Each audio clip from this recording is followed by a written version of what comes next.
जागतिक तंबाखू निषेध दिनानिमित्त ठाण्यात जनजागृती रॅली.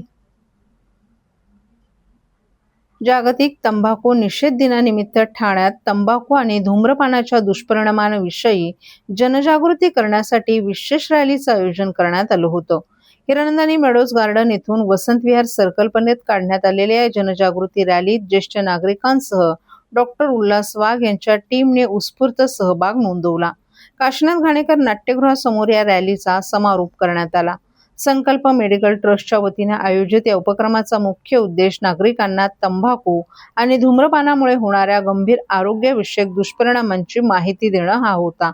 यावेळी नागरिकांना निरोगी जीवनशैली अंगीकारण्याचं आणि तंबाखूपासून दूर राहण्याचं आवाहन करण्यात आलं. डॉक्टर उल्हास वाघ हे गेल्या 40 वर्षांपासून नागरिकांसाठी मोफत आरोग्य तपासणी तसंच ओरल हेल्थ कॅम्पचं आयोजन करत आहेत. या शिबिरांमधून तंबाखू आणि गुटखा सेवन करणाऱ्यांचं समुपदेशन करून त्यांना व्यसनमुक्तीसाठी मार्गदर्शन केलं जातं. या उपक्रमात डॉक्टर वाघ आणि त्यांच्या टीमने ऑटो रिक्षा चालकांसह 500हून अधिक नागरिकांच्या दातांची तसंच तंबाखूमुळे होणाऱ्या आजारांची मोफत तपासणी केली. तसंच आरोग्यविषयक आवश्यक उपाय आणि मार्गदर्शनही करण्यात आलं. यावेळी